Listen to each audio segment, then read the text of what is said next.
स्वागत है आपका राष्ट्रीय अकेडमी सढौरा के अंदर। इस वीडियो के अंदर हम कंप्लीट करेंगे भारतीय संविधान के जितने भी HSSC के अंदर प्रीवियस ईयर्स में क्वेश्चन आए हुए हैं वो PYQ हम कंप्लीट करेंगे इस वीडियो के अंदर। देखिए, सबसे पहला क्वेश्चन है भारतीय संविधान का विकास व संविधान सभा से रिलेटेड कुछ क्वेश्चन हैं जो HSSC ने पूछे हैं। पहला क्वेश्चन है, हमारा राष्ट्रीय चिन्ह कहाँ से लिया गया है? सांची के स्तूप से, सिंधु घाटी के मिले अवशेषों से, सारनाथ में स्थित अशोक स्तंभ से, या फिर गया स्थित बौद्ध विहार से। तो ये लिया गया है सारनाथ में स्थित अशोक स्तंभ से। आंसर होगा option number C. Next question है, राष्ट्र ध्वज की लंबाई और चौड़ाई का अनुपात कितना है? तो सभी को पता है 3:2। तो इसका आंसर होगा option number B. Next question है, भारत का संविधान किस दिन लागू हुआ? भारत का संविधान 26 जनवरी 1950 को लागू हुआ था। इसका ऑप्शन होगा option number C. Next question है, भारत का संविधान को कब अपनाया गया? जो भारत का कॉन्स्टिट्यूशन था या भारत का संविधान था उसको कब अपनाया गया? 26 नवंबर 1949 को। और ये लागू कब हुआ? 26 जनवरी 1950 को। तो इसका आंसर होगा option number A. Next question है, निम्नलिखित में से कौन संविधान सभा के एक सदस्य नहीं थे? Motilal Nehru, Frank Anthony, BR Ambedkar, MK Gandhi. तो इस क्वेश्चन के अंदर ए और बी, मोतीलाल नेहरू और MK गांधी, ये भारतीय संविधान सभा के कभी भी सदस्य नहीं रहे हैं। तो इसका आंसर होगा ए और डी। नेक्स्ट क्वेश्चन है, हमारे राष्ट्रीय ध्वज में दिखने वाले पहिए का रंग कैसा है? तो जो राष्ट्रीय ध्वज के अंदर जो पहिया है वो काले रंग का है और उसके अंदर 24 तीलियां हैं। नेक्स्ट क्वेश्चन है, संविधान सभा में नागरिकता पर बहस के दौरान एक प्रसिद्ध कथन, कोई भी वफादारी विभाजित नहीं होता, किसने कहा था? तो ये कहा था गोविंद बल्लभ पंत ने। Option C. नेक्स्ट है, भारत का स्वतंत्रता अधिनियम 1947 के पारित होते ही भारत तुरंत डैश बन गया। तो जब भारत का स्वतंत्रता अधिनियम 1947 पारित हुआ तो भारत एक डोमिनियन राज्य बन गया। नेक्स्ट क्वेश्चन है, संविधान सभा की पहली बैठक कब आयोजित हुई थी? ये आयोजित हुई थी 9 दिसंबर 1946 के अंदर। नेक्स्ट क्वेश्चन है, भारतीय संविधान में केवल एक प्रावधान जिसे संविधान सभा द्वारा वस्तुत बिना किसी बहस के पारित किया गया, तो ये था सार्वभौमिक मताधिकार की शुरुआत। Option A. नेक्स्ट क्वेश्चन है, भारत का संविधान तैयार करने के लिए गठित संविधान मित्री सभा का अध्यक्ष कौन था? तो इसके अध्यक्ष थे doctor Rajendra Prasad. Option C. Next question है, संविधान सभा का अध्यक्ष कौन था? तो संविधान सभा का अध्यक्ष कौन थे? डॉक्टर राजेंद्र प्रसाद। और ये स्थायी अध्यक्ष थे और अस्थायी अध्यक्ष बताने आपने कमेंट करके। नेक्स्ट है, सरकार के संसदीय प्रारूप का प्रथम बार प्रारंभ हुआ, तो ये हुआ था ब्रिटेन के अंदर। Option D. नेक्स्ट है, निम्नलिखित में से कौन सा भारत का राष्ट्रीय वृक्ष है? तो वट वृक्ष। ऑप्शन ए, अर्थात बरगद का वृक्ष इसको हम बोलते हैं। देखिए, नेक्स्ट क्वेश्चन है, नियति के साथ साक्षात्कार भारत की आज़ादी का एक प्रसिद्ध भाषण है जिसे भारत की संविधान सभा के निम्नलिखित में से किस सदस्य ने दिया था? नियति के साथ साक्षात्कार, तो ये दिया था जवाहरलाल नेहरू ने। Option C. नेक्स्ट है, संविधान सभा के लिए चुनाव कब हुआ? तो संविधान सभा के लिए जो चुनाव था वो जुलाई के अंदर हुआ था, जुलाई 1946 के अंदर। नेक्स्ट है, स्वतंत्रता के तुरंत पश्चात किसे भारत की संविधान सभा का अस्थायी अध्यक्ष नियुक्त किया गया? तो इसके अंदर क्या था, स्वतंत्रता के तुरंत पश्चात की बात की है। अगर हम बात करें तो 11 दिसंबर 1946 को राजेंद्र प्रसाद को भारतीय संविधान सभा का स्थायी अध्यक्ष चुना गया, पर उससे पहले जो थे वो डॉक्टर सच्चिदानंद सिन्हा थे, वो संविधान सभा के अस्थायी अध्यक्ष थे 9 दिसंबर 1946 को। और ये 11 दिसंबर 1946 को डॉक्टर राजेंद्र प्रसाद को स्थायी अध्यक्ष चुना गया, पर इन्होंने बोला स्वतंत्रता के तुरंत पश्चात, तो उसके बाद कोई अध्यक्ष नियुक्त नहीं किया गया था। ये ही डॉक्टर राजेंद्र प्रसाद ही संविधान सभा के स्थायी सदस्य के रूप में चुना गया था इनको ही। नेक्स्ट है, निम्नलिखित में से कौन सा नेता संविधान सभा में उद्देश्य प्रस्ताव लाया? तो उद्देश्य प्रस्ताव लेकर आए थे Jawaharlal Nehru. Option A. Next है, संविधान सभा के प्रारूप समिति का अध्यक्ष कौन था? तो ये थे doctor Bhimrao Ambedkar. Option A. Next question है, राष्ट्रीय प्रतीक कब अंगीकार किया गया? जो राष्ट्रीय प्रतीक है, भारत का राष्ट्रीय प्रतीक मतलब जिन अशोक के सारनाथ में अशोक के स्तंभ से लिया गया है, इसको 26 जनवरी 1950 को अंगीकृत किया गया था। 26 जनवरी 1950। Option B. निम्नलिखित में से कौन सा एक राष्ट्रीय पहचान नहीं है? शक्सोमंत, गंगा डॉल्फिन, अशोक वृक्ष। तो जो ये अशोक वृक्ष है ये कोई राष्ट्रीय पहचान का चिन्ह नहीं है, तो ऑप्शन सी। नेक्स्ट क्वेश्चन है, भारतीय संविधान की उद्देशिका, संघ एवं राज्य क्षेत्र, भारतीय संविधान के स्रोत, अनुच्छेद और अनुसूची व नागरिकता से रिलेटेड जो क्वेश्चन है वो हम देखेंगे। देखिए पहला क्वेश्चन है, समवर्ती सूची का विचार भारतीय संविधान में किस देश से लिया गया है? तो समवर्ती सूची का जो विचार है वो भारतीय संविधान के अंदर ऑस्ट्रेलिया से लिया गया है। किस अनुच्छेद के अंतर्गत एक राज्य में राष्ट्रपति शासन लागू किया जा सकता है? तो अनुच्छेद 356 के अकॉर्डिंग भारत के अंदर राष्ट्रपति शासन लग सकता है। उसके बाद है, इसमें देखिए जो अनुच्छेद 358 है वो आपातकाल के दौरान मौलिक अधिकारों पर पड़ने वाले प्रभावों की व्याख्या करता है, जबकि अनुच्छेद 355 यह सुनिश्चित करता है कि किसी राज्य में शासन संविधान के प्रावधानों के अनुसार चलाया जा रहा है या नहीं चलाया जा रहा। और अनुच्छेद मतलब आर्टिकल 346 ये राज्य व राज्य क्षेत्र के बीच अथवा संघ और राज्यों के बीच संचार की आधिकारिक भाषा से संबंधित है। भारतीय संविधान की किस अनुसूची में राज्यों और केंद्र शासित प्रदेशों की सूची है? तो ये पहली के अंदर। और अनुसूची कितनी है संविधान के अंदर? टोटल 12।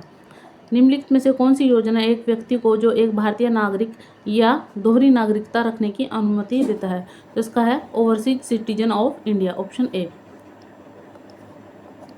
नेक्स्ट है, भारतीय संविधान के समवर्ती सूची को किस देश से लिया गया है? तो ऑस्ट्रेलिया से। ये क्वेश्चन ऊपर भी आया था, ऑस्ट्रेलिया से। नेक्स्ट है, निम्नलिखित में से कौन सी भारतीय संविधान की राज्य सूची में नहीं ली गई है? तो ये दंड प्रक्रिया संहिता, ऑप्शन ए। नेक्स्ट है, भारतीय संविधान की कौन सी अनुसूची आदिवासी क्षेत्रों के लिए प्रावधान करती है? तो ऑप्शन 5 और 6 मतलब ऑप्शन डी। 5वीं और 6ठी अनुसूची जो है वो भारतीय संविधान के अंदर आदिवासी प्रावधान करती है।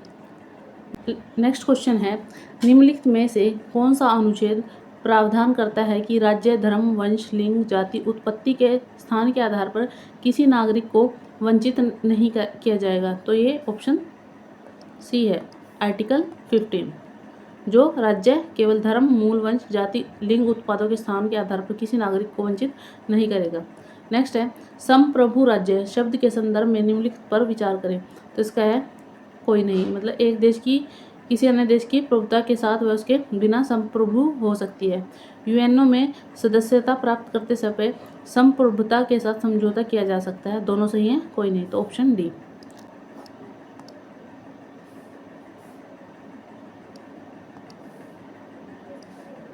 देखो, उद्देशिका के अनुसार भारत एक संपूर्ण प्रभुत्व संपन्न राष्ट्र होगा। इसका तात्पर्य है भारत अपने आंतरिक व बाह्य मामलों में किसी विदेशी सत्ता या शक्ति के अधीन नहीं है। अपनी आंतरिक व बाह्य विदेश नीति निर्धारित करने के लिए तथा किसी राष्ट्र के साथ मित्रता और संधि के लिए पूर्णतः स्वतंत्र है। मतलब हमारा देश किसी भी प्रकार की आंतरिक या बाहरी कोई भी विदेश नीति निर्धारित करने के लिए किसी भी दूसरे राज्य के ऊपर निर्भर नहीं है, पूर्णतः स्वतंत्र है।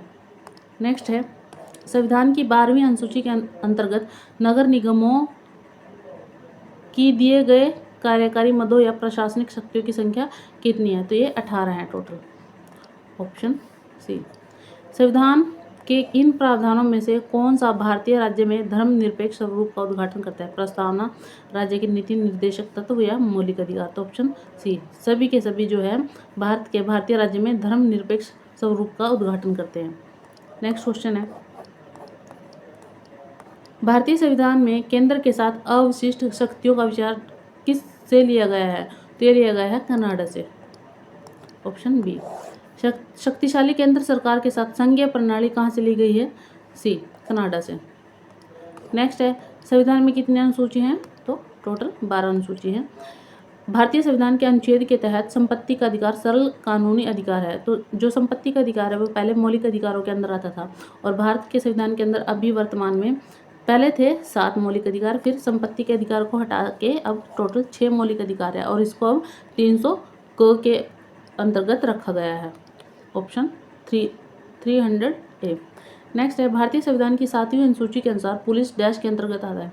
तो पुलिस आता है स्टेट सूची के अंदर, मीन्स राज्य सूची के अंदर, स्टेट लिस्ट के अंदर। नेक्स्ट क्वेश्चन है, समवर्ती सूची में किस विषय पर केंद्र एवं राज्य सरकार के बीच कानून में द्वंद्व होने की स्थिति में जो कानून पहले पारित हुआ वह प्रभावी रहेगा, राज्य का कानून प्रभावी रहेगा या केंद्र का। देखो, अगर किसी समवर्ती सूची के अंदर किसी विषय पर केंद्र और राज्य सरकार दोनों के बीच मतभेद हो जाए तो केंद्र का जो कानून है वो प्रभावी रहेगा। तो इसका ऑप्शन होगा सी, ऑप्शन सी, केंद्र का कानून प्रभावी होगा। नेक्स्ट है, किस अनुच्छेद में जम्मू और कश्मीर को विशेष दर्जा दिया गया है? तो आर्टिकल 370 के अंदर, ऑप्शन सी। समवर्ती सूची के अंतर्गत निम्नलिखित में से कौन सा विषय है? तो इसके अंदर है ट्रेड यूनियन के बारे में। भारत के राष्ट्रीय आपात की घोषणा इस अनुच्छेद के आधार पर होती है। तो राष्ट्रीय आपात लगता है अनुच्छेद 352 के तहत, आर्टिकल 352, और 356 किसके है? राष्ट्रपति शासन के बारे में, और 360 वित्तीय आपात का प्रावधान है। नेक्स्ट है, भारतीय संविधान में किन अनुच्छेदों में राजभाषा संबंधी प्रावधानों का उल्लेख है? तो 343 से 351 तक किसके बारे में है? राजभाषा के बारे में। उसके बाद है, भारतीय संविधान के किस अनुच्छेद में हिंदी को राजभाषा घोषित किया गया है? तो ये किया गया और आर्टिकल 343 के अंदर, ऑप्शन ए। कौन सी भाषा है? हिंदी, राजभाषा। नेक्स्ट क्वेश्चन है, संविधान की 8वीं अनुसूची में कौन सी भाषा शामिल नहीं है? बोडो, डोगरी, मैथिली, ये तीनों है, भोजपुरी शामिल नहीं है। और 8वीं अनुसूची के अंदर क्या है? भाषाओं के बारे में है। संविधान के अनुच्छेद 351 में किस विषय का वर्णन है? तो हिंदी के विकास के लिए निर्देशन के बारे में इसमें दिया गया है, आर्टिकल 351, और ये आर्टिकल 343 से 351 तक है। ठीक है। नेक्स्ट क्वेश्चन है, भाषा के आधार पर भारतीय राज्यों की पुनः संरचना की गई थी। भाषा के आधार पर कब की गई थी? 1956 के अंदर। और भाषाई आधार पर सबसे पहले फजल अली आयोग का गठन किया गया था। इसमें अपनी रिपोर्ट 1956 में प्रस्तुत की और भाषा के आधार पर राज्यों को कानूनी मान्यता दे दी गई। इस आयोग के फलस्वरूप 7वां संविधान संशोधन 1956 में पारित हुआ और भाषाई आधार पर 14 राज्य तथा 6 केंद्र शासित प्रदेश बनाए गए।